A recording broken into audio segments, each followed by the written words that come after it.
Hello, fellow preppers! 'Tis I, the Rumpled One. Yeah, I know it's been a few days since I made a video. Been kind of busy prepping. Okay, today's topic.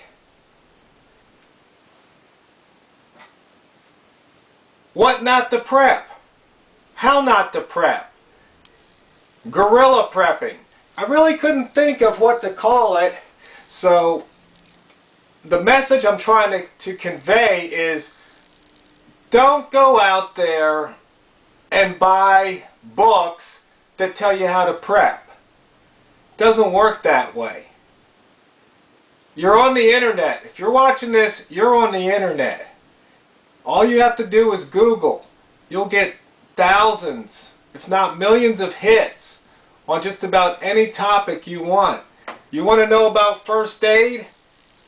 Don't go buy some book about first aid. Get on the internet. Get the information free. Don't buy some pre-packaged first aid kit. What you do is something I borrowed from, I think it was Guerrilla Marketing.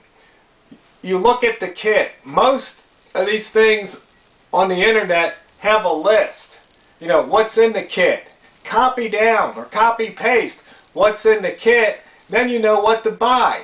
And you'll get it a lot cheaper. You know, this is common sense.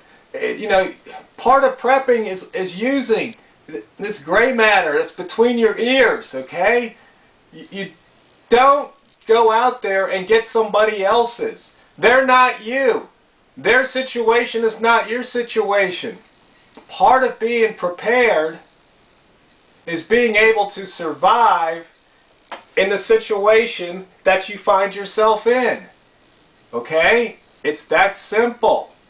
So there's plenty of guys out there putting videos talking about, you know, the best survival knife or the best, you know, multi-tool or the best bag or the best flashlight. I know I keep harping on this because they keep doing it.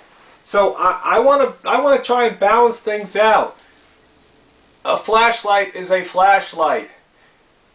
If you can see when you turn it on, it's doing the job as intended. Same thing with knives. If it cuts, it's doing the job as intended. I might like one, you might like a different one. Doesn't make me right, doesn't make me wrong. We're all different, and that's what you have to understand about this prepping thing. There's these, you know, this guy's going to put out a book, you know, about how you can be a prepper in 30 days or something, or things. It's just like, no, it doesn't work that way. You see, there's bases to cover. I mean, food, you know, guns, ammo, protection.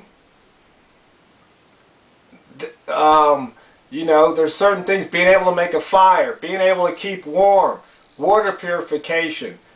Look on the net, go to your local library. There's plenty of information already out there. You don't need some whiz-bang gizmo to do it, because when the time comes, there's not going to be a store to go to. That's a real possibility. It could be because of economic collapse, or it could be an ice storm where you're pinned in where you live. So once again, you got to think about it. And along those lines, one thing that probably need to make a separate video about it, but I'm going to talk to you about it right here, right now. Accidents can be avoided. You know, if you're going to be out in the woods working with wood, trees, twigs, put on a pair of gloves. I mean, think about it. A splinter, you get it infected, you don't need that. You don't need those cuts and scrapes. So there's things you can do. You know, keep your area clean so you don't trip over something. You know, accidents can be prevented. Real simple. You know, just here where I live, 2 people got hit by cars. Well, that's because, to me, these idiots are walking across the road where there's 2 tons of metal coming down the street. It's just like, for a car to stop and not hit you, 1, the driver has to see you and react accordingly. 2, when they put the foot on the brake, you know, you got these brake pads, you know, that can be measured in square inches. have to work properly? What if the spring breaks? What if they didn't check their brake fluid? On and on. So you see, accidents can be prevented. You have to think ahead and make sure you don't put yourself in that dangerous situation. Because if you fail to prepare, you're preparing to fail.